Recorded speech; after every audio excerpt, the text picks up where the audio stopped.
Today we continue and we complete, or we round out our exploration of the 7 major chakras of the human vehicle as we unpack and we delve into the crown chakra and its association with the pituitary gland.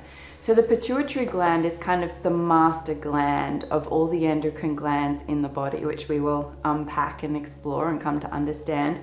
And the crown chakra is kind of the master chakra of the other chakras in the body. It very much works in combination with the other chakras and helps to direct the other chakras as well. It's worth noting that what people speak about as being the third eye is actually the crown chakra and the brow chakra working together in unison to create that third eye, or that inner vision experience. So hopefully you'll see how all these chakras work together and how they come together and how the endocrine glands work together and come together in the human body as well.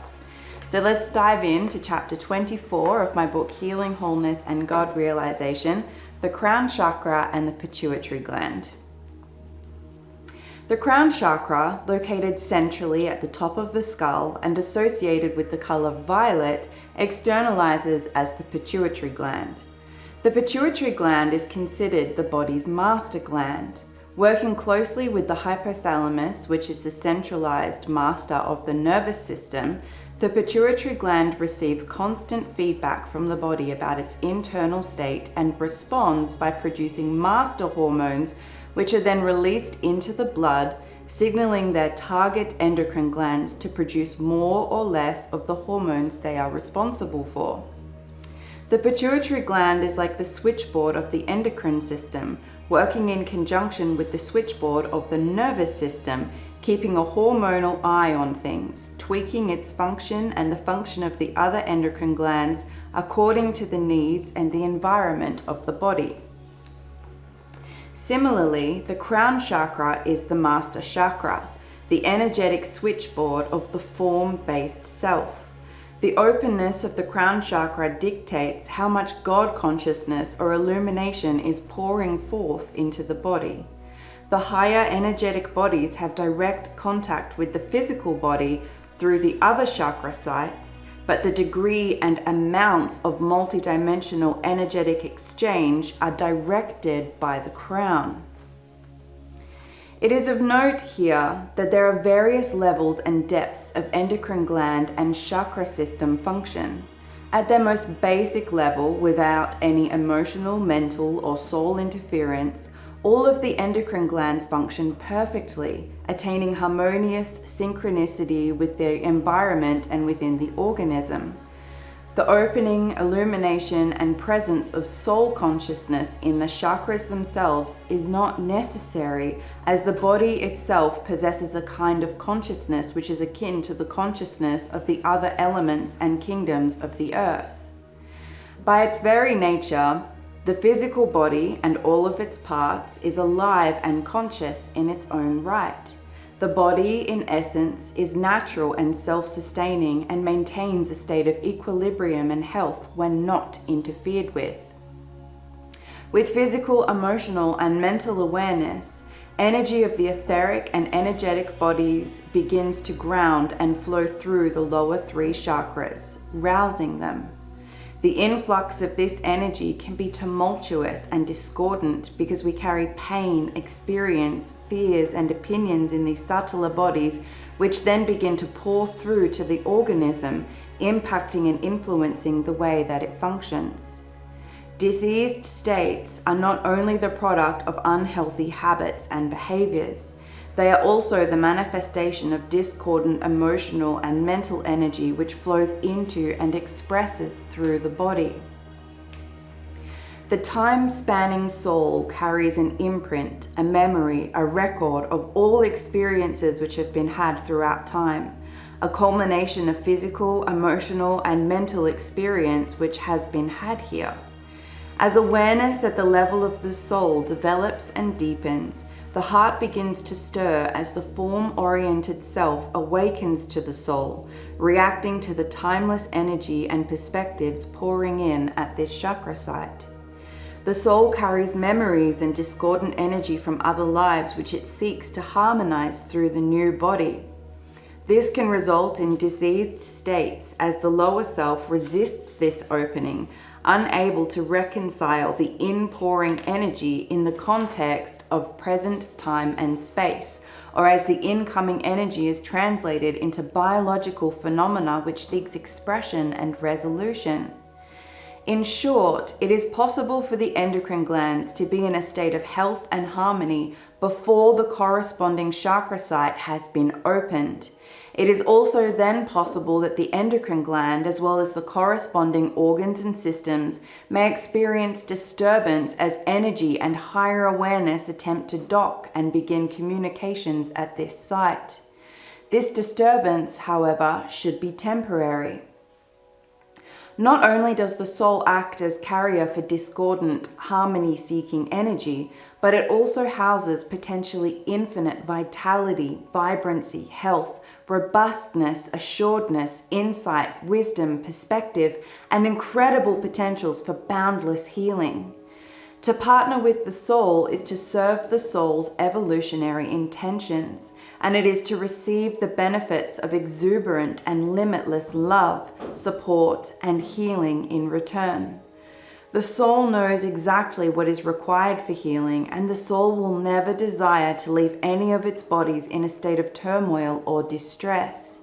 In fact, the soul will always work in partnership with the natural world to relieve it of its burdens, to leave all things in an improved state, and to bring about the actualization of the ideal. Allow yourself to receive the full support and nurturance of the soul, knowing that discordant states are intended to be temporary. They can and eventually will pass. Ultimately, the goal is to allow for full merge with these higher realities, having the soul's reality expressed here through the body in the form world. This requires a process of deep healing and transformation as you go through various stages of awakening and as you experience the consequent phenomena associated with energetic activity at the chakra sites where higher dimensional communications and energy translations occur. Health of the endocrine glands in the body does not necessarily mean that the chakras are fully opened and harmonized.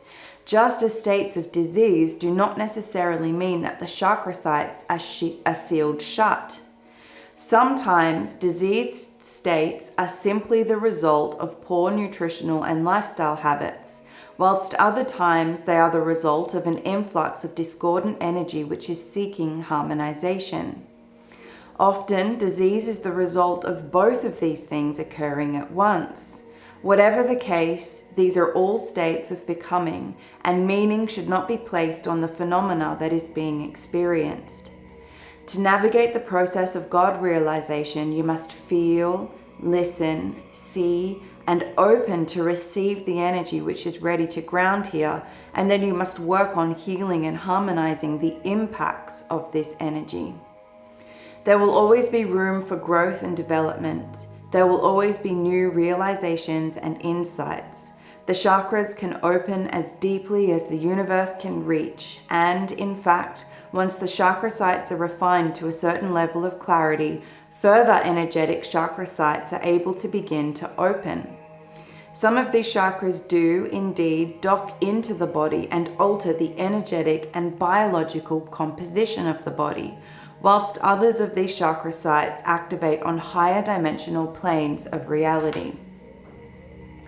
These higher dimensional chakras open the gates and form the bridge so that more spirit is available to the soul, and so that more of the soul is available to the human. Once the chakras which connect the physical body with the planet itself have anchored and opened, more of the human, and thus more of the soul and spirit, is then available to the planet and to humanity at large.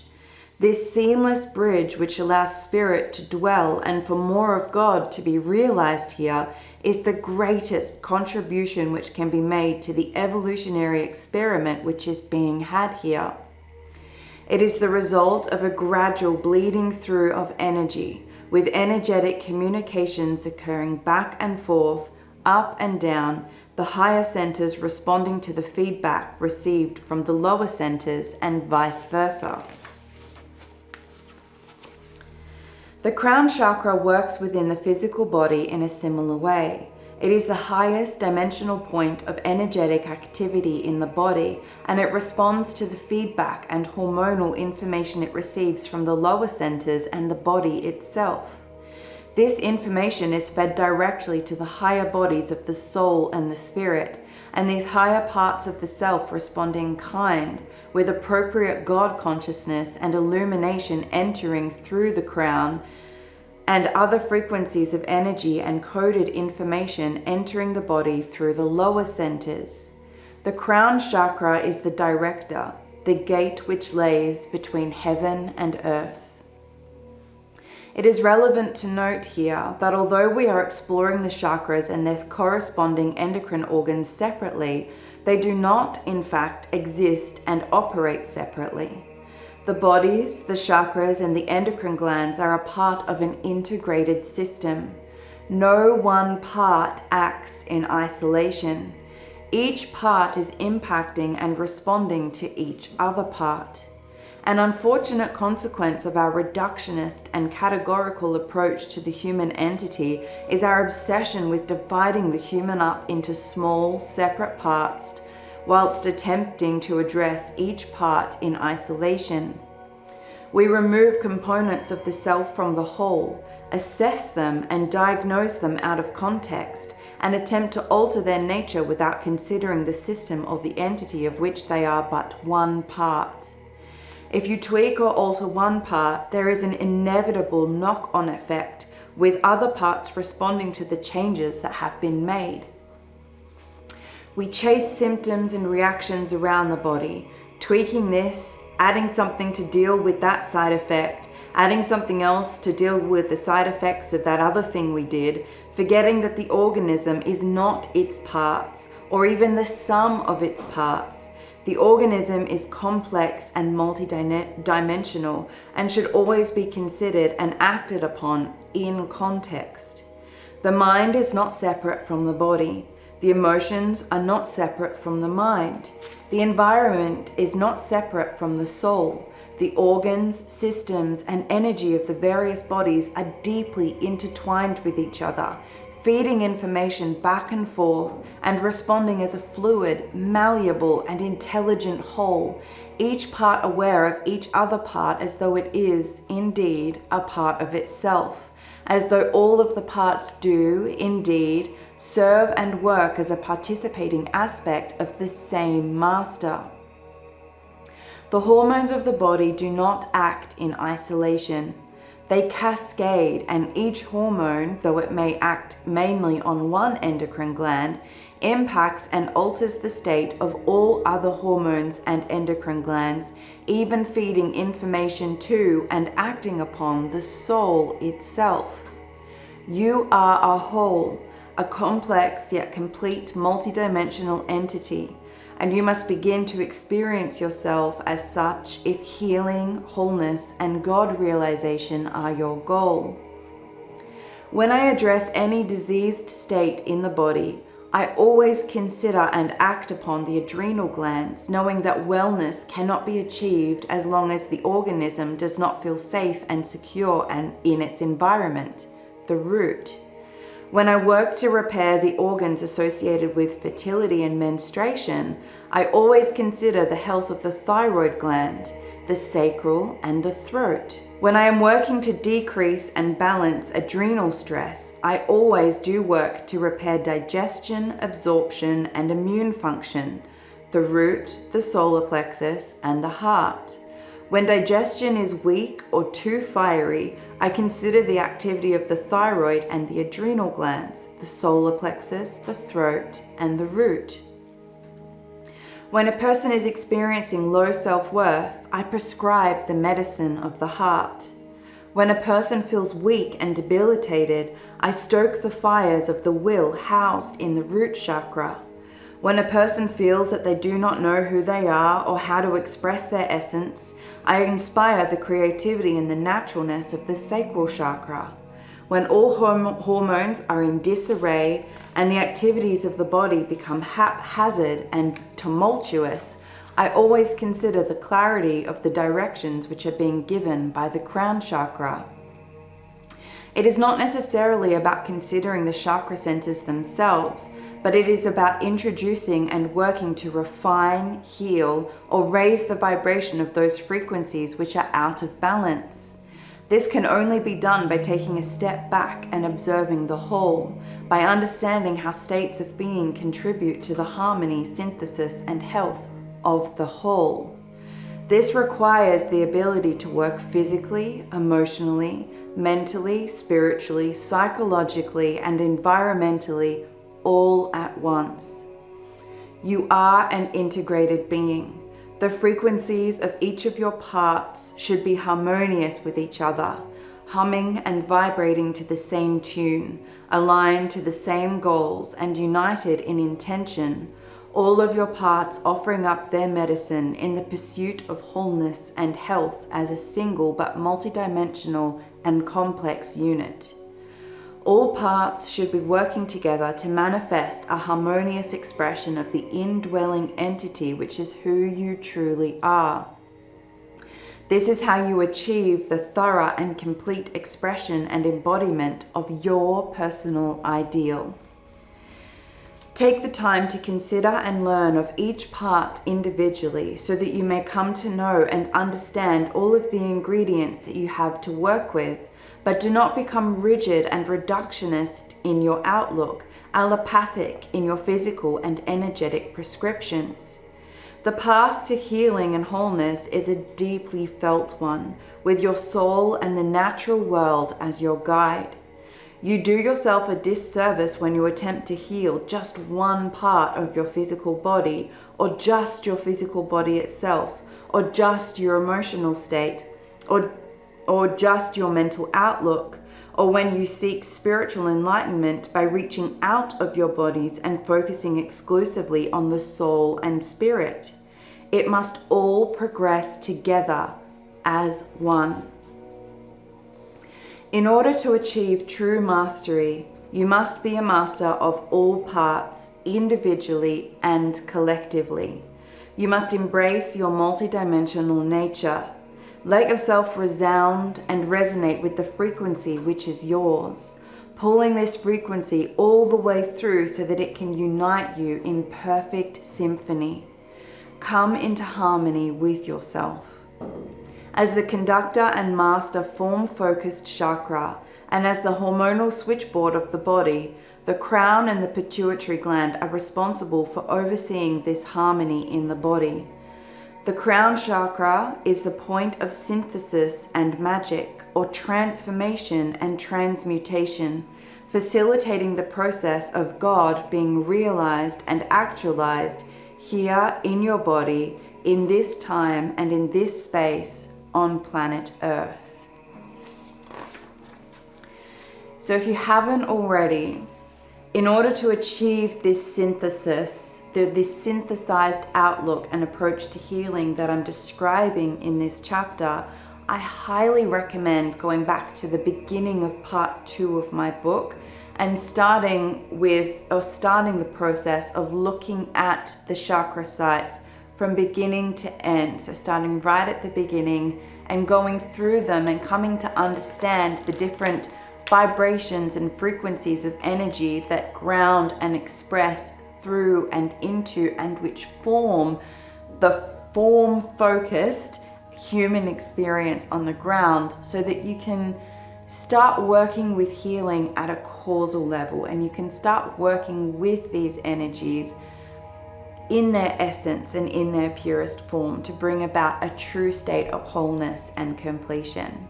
So for now, that's all for the crown chakra.